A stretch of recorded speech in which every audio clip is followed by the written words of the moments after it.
J'étais à toi, peut-être, avant de t'avoir vu. Ma vie, en se formant, fut promise à la tienne. Ton nom m'en avertit par un trouble imprévu, ton âme s'y cachée pour éveiller la mienne. Salut! On se retrouve aujourd'hui pour vous parler d'un livre qui va être clairement dans la thématique du mois de février. Il s'agit du livre Comment devient-on amoureux de Lucie Vincent. J'adore ce livre. Je l'ai lu il y a environ 10 ans et il est beaucoup plus vieux. Il est de 2007. Il est aux éditions Odile Jacob. Franchement, une Bible. Vous allez me dire jusque-là, qu'est-ce qu'il y a de what the fuck avec cette lecture? Vous n'êtes pas prêts. Ce livre traite de l'amour d'un point de vue mammifère. Quand je dis mammifère, ça ne veut pas dire que la psychologie et la sociologie n'ont pas leur place dans ce livre. Simplement, de mon point de vue, je trouve tout de même que l'approche est vraiment purement scientifique, à base de phéromones, de processus chimiques, et c'est vraiment top. Dans ce livre, il y a 3 parties, en tout il y a 8 chapitres, et à la fin du bouquin, vous avez une série de tests inspirés directement de certaines expériences scientifiques, mais on en reparlera après. Bon, déjà, le bouquin commence très très fort, puisqu'il rentre dans le vif du sujet. Déjà, on va parler attraction sexuelle génétique. Voilà, c'est bien mignon, mais c'est quoi ça? Ils sont partis du constat que les couples se ressemblaient beaucoup, physiquement. Je vous laisse un peu... Clairement, c'est l'idée qu'on est attiré sexuellement parce qu'il nous ressemble plus, tout simplement. L'auteur explique que ce sont des mécanismes neurobiologiques, d'accord, inconscients. Tu vois ta sœur. Regarde bien ta femme parce qu'il est probable qu'il y ait des trucs qui t'évoquent en fait ta sœur. Il y a toute une partie où elle nous parle du tabou de l'inceste, d'accord. Je vais développer cette partie, donc si vous n'êtes pas à l'aise avec le sujet, quittez la vidéo tout de suite. Laurent Litwood, professeur en anthropologie, la théorie freudienne, dit-il, nous explique que le désir incestueux est très fort en chacun de nous et que des tabous culturels puissants doivent être imposés pour l'empêcher. Selon un autre point de vue, il n'y a pas vraiment de problème, car un grand nombre de données montrent que si on vit ensemble pendant l'enfance, le désir sexuel est bloqué. Génétiquement, la cohabitation entre frères et sœurs permet de bloquer ce processus qui empêchait la formation de l'attraction sexuelle. Cette partie va être très intéressante et je vais vous la lire. C'est la première fois à peu près dans le livre qu'on aborde justement l'importance de l'odeur. Une bonne part de communication non consciente se fait sans aucun doute par l'intermédiaire du système olfactif. On sent les autres et on traduit leur odeur. C'est ainsi qu'une mère est capable de reconnaître l'odeur de ses enfants et les enfants préadolescents de reconnaître l'odeur de leurs frères et sœurs, mais pas de leurs demi-frères ou demi-sœurs. Plus intéressant encore, pour notre propos, on a pu constater une aversion olfactive dans les couples père-fille et frère-sœur, ce qui semble donner du sens de l'odorat, une importance certaine dans le refus de l'inceste. Alors on pourrait se dire que les membres d'une même famille, s'ils ont la même odeur, c'est normal, ils utilisent la même lessive, ils vont manger à peu près la même chose, tu vois, à chaque repas. Alors, l'auteur explique que c'est un petit peu plus compliqué que ça, parce que dans les gènes, il y a des protéines qui vont être produites et qui vont influencer l'odeur du corps. Il y a certains enzymes qui, du fait de leur dégradation plus ou moins importante, qui vont produire effectivement une partie commune dans une même famille, mais en même temps laisser une trace bien singulière pour chaque personne. Tu es d'accord? Oui, tu es d'accord. Et c'est pas le plus ouf. Vous saviez que notre sensibilité aux odeurs et notamment aux molécules sexuelles était multipliée par 5? A priori, cette sensibilité ne concerne surtout que les femmes, surtout en période reproductive, donc en période d'ovulation. L'autrice nous rappelle l'importance de l'attachement dans l'enfance. Les stimuli, odeurs, voix, tendresse, chansons, etc.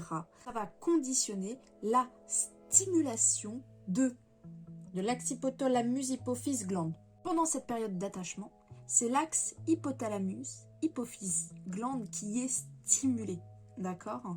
Et donc, à l'âge adulte, on va essayer de rechercher une personne qui va générer ces mêmes stimuli, ceux auxquels on était habitué quand on était enfant, et qui justement nous procurait ce lien d'attachement. Donc la voix, l'odeur, mais du coup la séduction là-dedans. En général, quand on parle de séduction, en vue de la formation du couple, on raisonne comme si les deux sexes étaient interchangeables. On ne réfléchit pas sur les vrais sens des mots mâle et femelle, et pourtant cette propriété, qui est fondamentale, pèse lourd dans les comportements visant à trouver un partenaire et à se reproduire. Lucie Vincent revient sur cet état de fait qui est que les mâles vont produire une quantité astronomique de spermatozoïdes et qui peuvent donc en une journée en fait finalement féconder tout un tas de femelles. Les femmes quant à elles, elles ne produisent qu'un seul ovule, d'accord hein. C'est bon pour tout le monde ça d'ailleurs parce que j'ai lu des trucs inquiétants récemment sur internet. Comme la femelle s'investit matériellement de manière plus importante, ça va générer en fait une petite contrepartie, ok. Le fait que l'implication soit là, la femme sait que l'enfant vient d'elle, l'homme ne peut jamais être sûr à 100% que cet enfant vient de lui. On attend de ce mâle qu'il soit gentil et qu'il se comporte bien avec tous les enfants, puisque potentiellement ça peut être le sien. Là, attention, le pouvoir des phéromones. Les phéromones servent en fait à afficher, d'accord, la disponibilité sexuelle des individus dans le règne animal. Alors l'autrice explique qu'on pourrait penser que chez l'homme, c'est quelque chose qui a totalement disparu de nos comportements. Non. Vous avez déjà entendu parler de l'effet Liebout? Mais si, ce truc-là qui fait que quand il y a plein de femmes ensemble, et qui vivent ensemble d'ailleurs sur une longue période, leur cycle menstruel se synchronise. Là c'est ça, l'effet Liebout. L'effet Van der Berg aussi, alors ça c'est passionnant. On a observé que le déclenchement de la puberté chez de jeunes souris femelles pouvait être avancé par la présence des urines d'une vieille souris mâle. Dans l'espèce humaine, l'âge de la puberté ne cesse d'avancer chez les jeunes filles et on met souvent ce fait sur le compte d'une meilleure alimentation. Mais l'absence des mères au foyer, car elles travaillent beaucoup à l'extérieur, pourrait également augmenter la propension de l'influence mâle à la maison, laquelle provoquerait, comme dans l'effet Van der Berg, sur la souris, l'avancement du déclenchement de la puberté. Contrairement à une idée reçue, les phéromones, ça agit pas comme des parfums, d'accord? Ça n'a rien à voir. Pour les odeurs, c'est l'épithélium olfactif. Les phéromones, c'est l'organe voméronasal. Chez les fœtus, cet organe, il est bien présent. Cependant, à l'âge adulte, a priori, c'est plus qu'un vestige. En clair, le fait de ne pas sentir quelqu'un ou de pas le blairer, c'est pas la même chose. Et a priori, chez nous, c'est le sourire qui permettrait de mieux capter un petit peu ces phéromones. On sait que la salive contient des protéines qui lient des phéromones dans d'autres espèces, ce qui expliquerait que le baiser soit un véritable forage de l'autre, cherchant à atteindre des gisements effectifs. Du coup, organe voméronasal ou pas? On sait pas. Les scientifiques, ils sont pas d'accord entre eux. Pour certains, les preuves, elles sont trop légères. Et pour d'autres, non, c'est bon, c'est fait. On le voit bien qu'il y a cet effet, cet échange de phéromones. Alors évidemment, on est d'accord, c'est un livre qui est un petit peu brut de décoffrage. Disons qu'il n'y a aucune nuance. Évidemment, les discussions, le sens de l'humour et même l'art vont être des sujets abordés dans ce livre comme des moyens de séduction à part entière qui vont intervenir dans l'espèce humaine. Le sens de l'humour, lui, va agir directement sur le système neuro-endocrinien, ce qui va favoriser encore plus la séduction. Cette définition de la friend zone, je vous la lis. Statistiquement, disons-le franchement, le coup de foudre quasi instantané est relativement rare, et on tombe plus souvent amoureux après un certain laps de temps consacré à faire connaissance. Dans ce cas de figure, on évoque alors plutôt l'influence de facteurs cognitifs, l'intelligence, le sens de l'humour, la connaissance du train de vie et des goûts de l'autre, ses traits de personnalité. Enfin, il n'y a pas de règle écrite, mais logiquement, le temps nécessaire pour faire le tour de la question ne doit pas dépasser 1 mois. Et si la magie ne prend pas au cours de ces premières semaines, elle n'apparaîtra pas par la suite.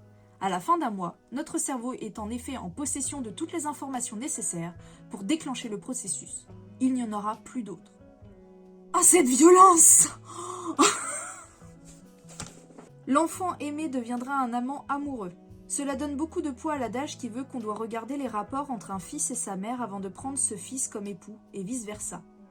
Si on se fie à l'hypothèse qu'il peut y avoir des différences entre individus concernant la densité des récepteurs à l'ocytocine dans le cerveau, soit par programmation génétique, soit par induction pendant les soins de l'enfance, massage, bain, chant, petits soins, etc., alors il vaut mieux se lier avec un ex-bébé bien soigné qui entretiendra les mêmes rapports doux avec sa femme que ceux dont il a pris l'habitude avec sa mère.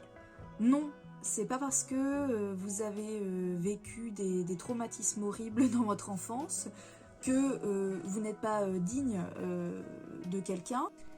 L'autrice nous explique également qu'il y a 2 types de jalousie. La jalousie verte et la jalousie noire. Eh bien, dans la jalousie verte, le compagnon ou la compagne va appliquer des tactiques de rétention qui vont impliquer la récompense, les systèmes de récompense, c'est-à-dire des petits gestes affectueux, réguliers, de la tendresse. Dans le cas de la jalousie noire, les tactiques de rétention sont tout le temps négatives, cacher des choses, espionner, faire des reproches, etc. Certains scientifiques ont étudié la jalousie. Ils ont constaté que lors de la stimulation, de l'amplification, de la stimulation des systèmes dopaminergiques, c'était pas facile à dire, hein. Eh bien, les personnes ne réagissaient pas de la même manière. Cette surstimulation fait complètement bugger la personne. Les symptômes paranoïaques propres à la jalousie noire, donc, peuvent être également comparés aux symptômes provoqués par les drogues comme la cocaïne, l'amphétamine, etc. Dans la partie 3 qui se rapporte à la cristallisation, l'autrice nous parle effectivement de cet effet un peu temporaire de l'amour. Plus loin dans cette partie, elle nous donne quelques conseils pour ne pas rater sa vie de couple. Petit 1, commencer la vie à 2 avec une idée préconçue de ce qu'on attend. Éviter de former un couple en petit 2 avec un partenaire qui nous fait peur. Oui, effectivement. Petit 3, se concentrer sur les points forts de son amoureux et essayer de minimiser les points faibles. Alors oui, ça parce qu'il faut le faire constamment en fait, il faut entretenir ce voile, il faut toujours minimiser les choses. En cas de désaccord, se résigner à défendre son point de vue. Et oui, parce que, un peu plus tôt dans l'ouvrage, effectivement, elle nous explique que les couples qui ont tendance à se résigner en cas de dispute beaucoup trop vite et qui ne défendent absolument pas leur point de vue et qui ne vont pas se confronter à un minimum pour se faire respecter, mais pour aussi exprimer ses besoins, c'est voué à l'échec. En 5, faire l'effort de résoudre les problèmes. Bah oui, forcément, la communication. Et en 6, se rappeler que dans tous les couples heureux, il reste toujours environ 10 points de désaccord qui ne seront jamais réglés. Changer de partenaire, c'est simplement changer les 10 points de désaccord. Voilà. On passe au petit quiz. Je viens de faire un truc horrible pour tous les gens qui aiment les livres. Donc il y a plusieurs tests. Êtes-vous névrotique? Êtes-vous quelqu'un de curieux? Et suite à ces tests, vous avez donc évidemment les résultats, mais surtout on vous explique l'intérêt. Pourquoi on veut calculer ça? Eh bien parce que pour certains travaux de psychologues, de sociologues, il y a certaines caractéristiques qui vont être beaucoup plus favorables ou défavorables à votre couple. Et franchement, on les avait fait les tests, hein, mais c'est tellement illisible. J'adore ce bouquin, je l'adore.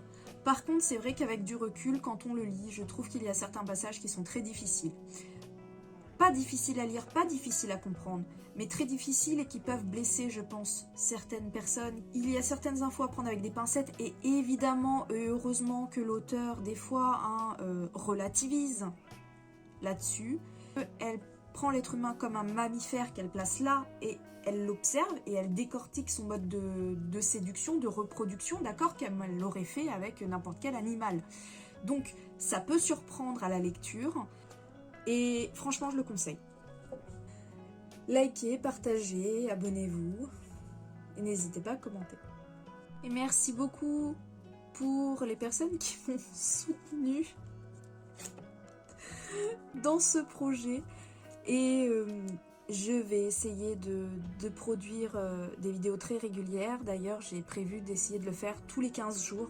J'espère que ça conviendra et que vous serez satisfaits, que j'arriverai à trouver des livres assez surprenants. Ah, ça devrait le faire, ça devrait le faire. J'ai ce qu'il faut. Salut.